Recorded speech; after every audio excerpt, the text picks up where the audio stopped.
And I'm just so hot. Really taking strain with this heat. Okay, cool. We are now live, and I'm just going to record as well, just for our record. Perfect. So welcome to the Marketing Lifeline's Friendly Friday, this rather warm day in Durban. I'm not quite sure how the weather is in Joburg, but at least it sounds like there isn't rain. And today we are joined by the lovely Leatitia van Straten from Superhero Marketing, talking a little bit about target markets, which is most definitely one of my favorite topics. And I'm sure Leatitia herself, as a marketing expert, is probably also one of her favorite topics. So I really look forward to hearing what Leatitia has to share with us today. So thanks for joining us, Leatitia. Thank you, Megan. Thank you for having me. Awesome. And Leatitia and I go back quite a long way. I worked with Leatitia actually at my very first marketing job. So yeah, Leatitia and I have a history that dates back to, I think it's like 2004. Yes, quite a while. Yeah, needless to say, Leatitia and I are both still in marketing, just obviously on our own at the moment, and still loving what we do and love to continue to contribute. So let me do her amazing intro, because I think she was like, you don't have to do the whole part. I'm like, I damn have to do the last part. So Leatitia is a strategy consultant with a passion for marketing. Her expertise acquired throughout her career, spanning 20 years in strategic marketing roles, lies successfully in conceptualizing innovative marketing and business initiatives to help SMEs scale up their businesses. She's been listed on the international Who's Who multiple times as an expert in her field, played an instrumental role or part in the establishment of the new industry association, AAXO, which is the Association for African Exhibition Organizers, in 2016, and previously fulfilled the role of chairperson for the AAXO. She was acknowledged as one of the top 40 women in MICE, which is WIM. I'm assuming MICE also stands for something. I have heard about that. And awards in the inaugural year, and have been voted the player's player and most creative employee of her peers. So very interesting bio there, and quite interesting to hear about the Association for African Exhibition Organizers. Starting something out as interesting as that, but again, also your 20 years of marketing experience, I know, has been quite vast, and with a few roles, including, I think it was general manager at one stage, hey, in your life. That's correct, yes. Cool. So let's kick off with the questions, because that's always the most exciting part. But we always like to, even with your little bio, I mean, there's something more about Leatitia that we didn't cover, and also about superhero marketing and how this came to be. Let's share just a little intro with us, please. Yeah, sure, Megan. So superhero marketing came about for a couple of reasons. We identified that there's a need for companies to really understand their business, where their clients come from, which solutions they address, and why people buy from them. And so we identified the need for companies to have this particular service delivered to them on a professional level. You know, a lot of it is intuitive, especially for smaller businesses. But we identified that lead, and then obviously the name came about for two reasons, actually. I always say marketing is the unsung hero of companies, because marketing is never given the kind of credit it needs to be given in the whole sales process and business process world. And the second was that I actually have a daughter that's very keen on anything Marvel. So, you know, marketing was the unsung hero, and so superhero marketing was actually started. I love the name, and there's even a story to it. I love that, and I totally remember you telling me your daughter being a Marvel fan. Yes. Okay, awesome. Well, that's a good story to be told, and yes, totally agree, the unsung hero, right? Because even just kind of talking about one of the topics today, this is not just what entrepreneurs focus on. This is what big business corporates have to keep focusing on. So let's talk a little bit about that. As a marketing expert yourself, tell us what a target market, or niche, as some people call it, is, and why you think it is so important. So your target market is basically identifying who your audience is, your buyers or your clients or your partners or whatever they are in your particular kind of business line, right? And you would identify them several ways. In the B2B world, we identify them by their demographics, their age, their gender, their income, their industry that they work in, their job title, all of, the seniority of their role. But in the consumer world, it might be more their psychographics, which is more in line with their behaviors, their opinions, their beliefs, their attitudes. So a prime example I would like to give you, for example, of a psychographic would be looking at the non-vaxxers, for example, because it is that set opinion that they have, and that's what defines them, right? So it's a psychographic way of defining them. And then lastly, you obviously can identify your target audience by their geographic. So if your target audience is worldwide, that's a very, very wide audience. But if you service primarily the Johannesburg and surrounding areas, that would be your geography that you would focus in. So there's several ways that you can obviously identify your target market, but it is important for business of any size, from the tiniest little one-man business or freelancer business, right up to the biggest corporates you can think of in the JSE listed type companies, that they know exactly who their target market is, how they behave, what are their age and their interests, and where are they based, so that they can effectively market their products and services to them. It's a little bit of a hit rate, if you can think about it, to use a little bit of a sports analogy. If you are an athlete and you go to the gym and you do the circuit every day and you run a little bit on the treadmill, that is your thing and you run for it. But if you want to take part in these sort of bodybuilding competitions or, something where you really have to show off your body and your physique, you might think to yourself, okay, so the last competition I didn't win because I felt the guy that won had bigger calves than me. So for the next competition, I'm going to prepare by getting myself bigger calves. And you could do that two ways. You could probably do the shortcut way and have some implants done for your calves. But the right way would be, or the recommended way would be, to work for it. So you would target your calf muscles to develop through specific exercises. And that just put it into context. So if you want to attract a certain audience, you have to market to them. I always say that whatever you put out there is what you're going to get back. Love it. The law of attraction. Yeah. So just as we believe law of attraction in life, it's true for marketing too.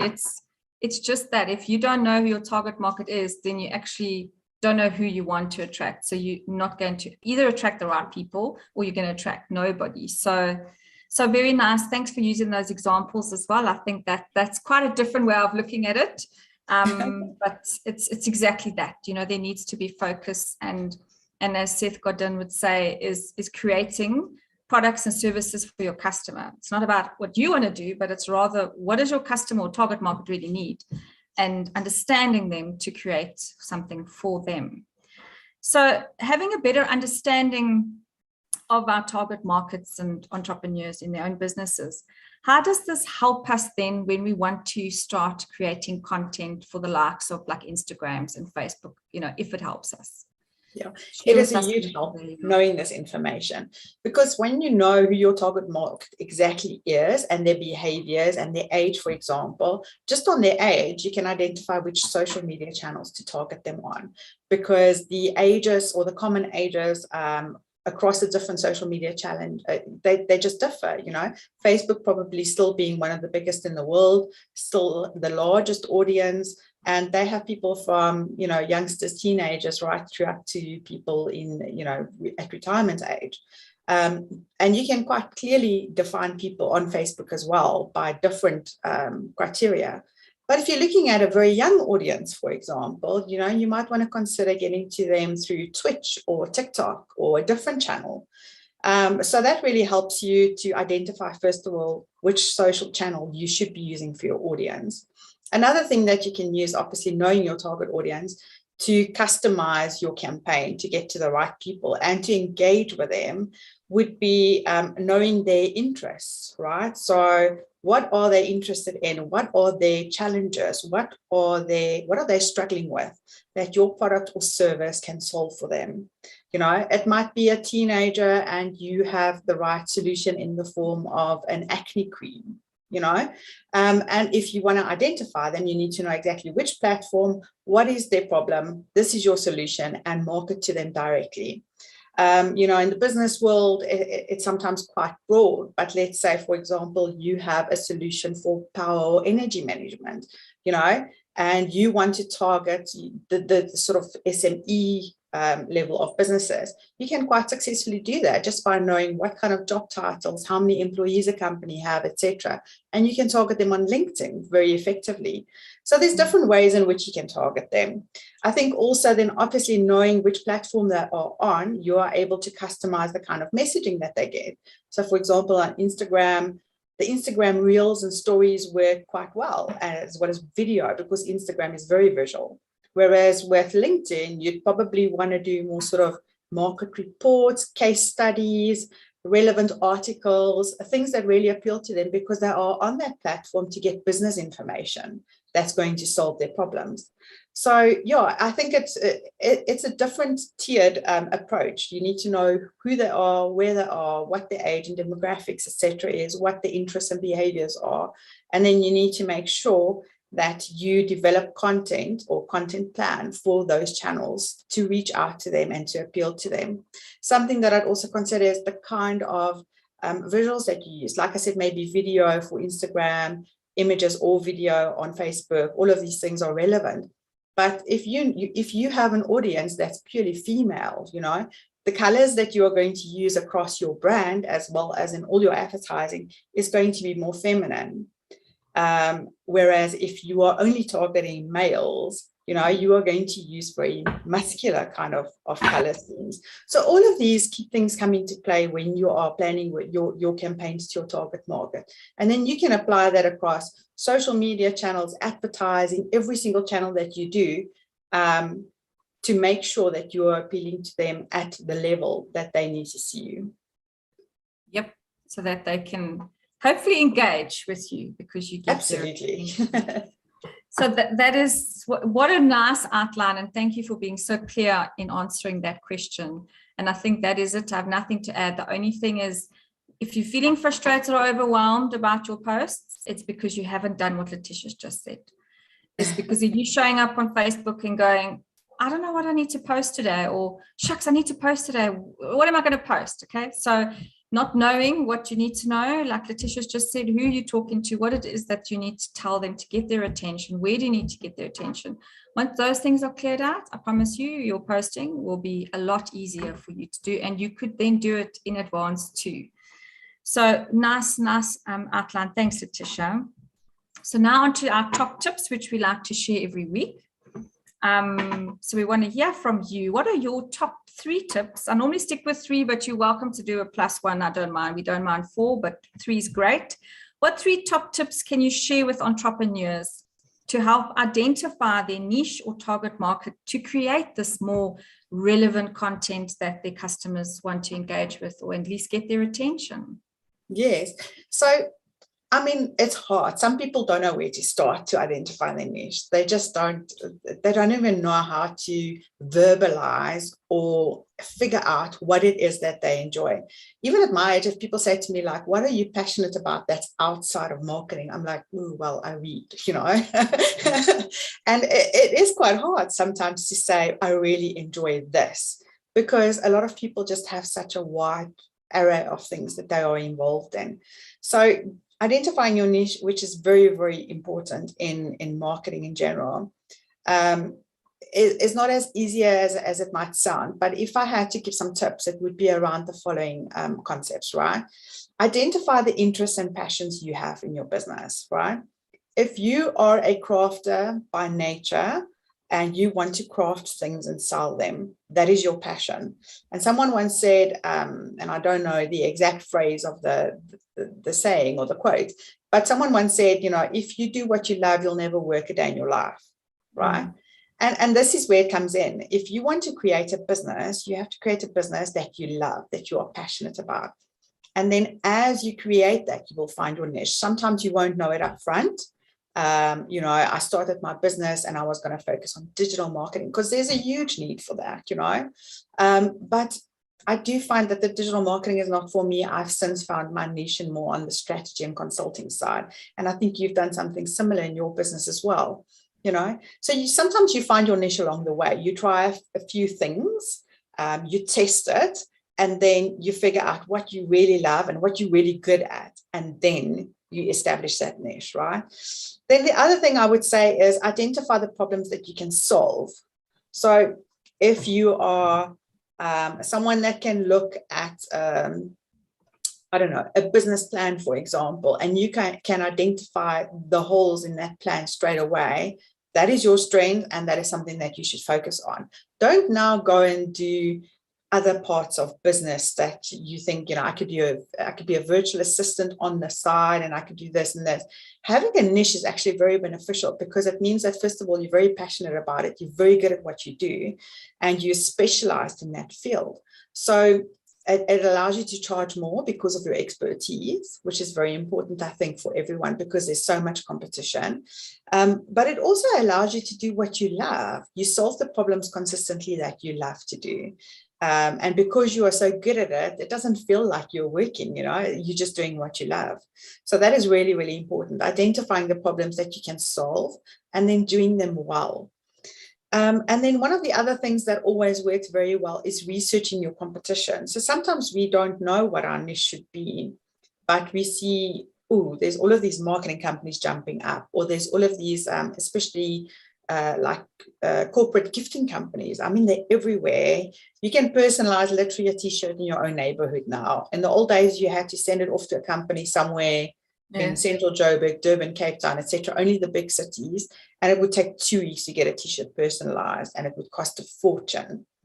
Nowadays you can do it anywhere, and at probably a low cost. So what I'm trying to say is you have to research your competition. If there's all of these companies out there and you now want to start a company in corporate gifting, or you want to do something very personalized for consumers, etc., you need to know what your competition is out there doing. What are people looking for? What are the kind of quality of products that they are looking for? What exactly are the best sellers, etc.? And then find your niche and do that within, that area of expertise that you've chosen. So, for example, if I had to start a graphic design company today, I'd probably start doing something in the LGBTQ area. It's because the teenagers and my network of people, especially of the youngsters, they're very into these things. They're very open-minded about supporting people's choices, etc. And they love, displaying that.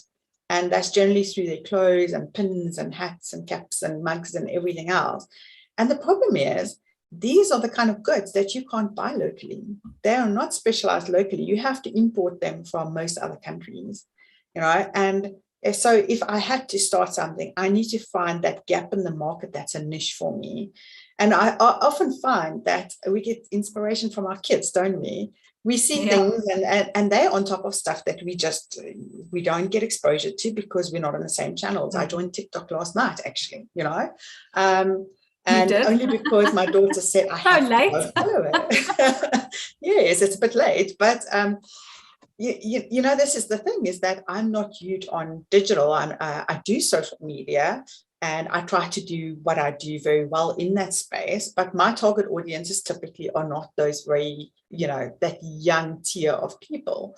And you have to know who you're targeting and what you're doing and what your niche is, and love what you do and be really good at it to be able to make your business profitable, to charge those prime rates and get your revenue up, to supply quality products or services to the people that you want to do. And that is the process in which you will grow and you will learn and you will become successful, is by having your niche all sorted up front. So those are some of the tips that I've got for everyone. Cool. I love those. Thanks. It's like actually such a moment of joy just to hear it, because it is that, like Leatitia says, you always start on some journey, and maybe you started in corporate like us as well, and you got retrenched and you had to make a shift and do things, and you just do what you do. But actually finding something that you love to do is just that, and again, it comes through in your results from your clients. It comes through in the work that you do. So fantastic points. So I'm going to just quickly sum them up. Identify what you're passionate about in your business, because what you do well, you'll do well forever. Don't try and go into something because somebody told you that they make money doing that. It's not going to work. Identify, obviously, the problems that you can solve with your target market in mind. What is it that they want? How can you help them? And obviously do it well. And then lastly, be aware of where the market is at. Where's the gaps? What are your competitors up to? Is there too much competition, or can you come in with a completely different spin to set yourself apart? So love your top tips for us. Thanks, Leatitia, for being so detailed in it as well. You can see the strategy process thinking there. And it is just that. It's really, really important. So, and then lastly, into the opinion. Always just like to throw the opinion question out there. Everyone gives their own opinion. But I think Leatitia and I are going to agree on this one. But in your opinion, would you spend 10,000 Rand on finding the right market or target markets, or would you put 10,000 Rand into a Google campaign or advertising to help someone find you? I think we're all going to agree on this, but it's not always a straightforward answer, I have to be honest. So if you know who your audience is, as in by demographics, by psychographics, by geographics, right, it's a lot easier to go find them. But it's also a lot easier to target them with ads. So initially, I would say go find the audience, because that is going to give you the highest ROI if you are talking directly to your audience, right? Go find them, make them fans of yours, get them to engage with your brand, because also people don't buy from brands. The people don't buy products just because it's a product. People buy from people, right? If your advertising campaign is great and you're going to the right people, but your customer service is poor, for example, you're not going to have a customer for life. But if you are delivering an average product that's high in demand, and your customer service is better than your competitors, you'll probably find that you have customers for life.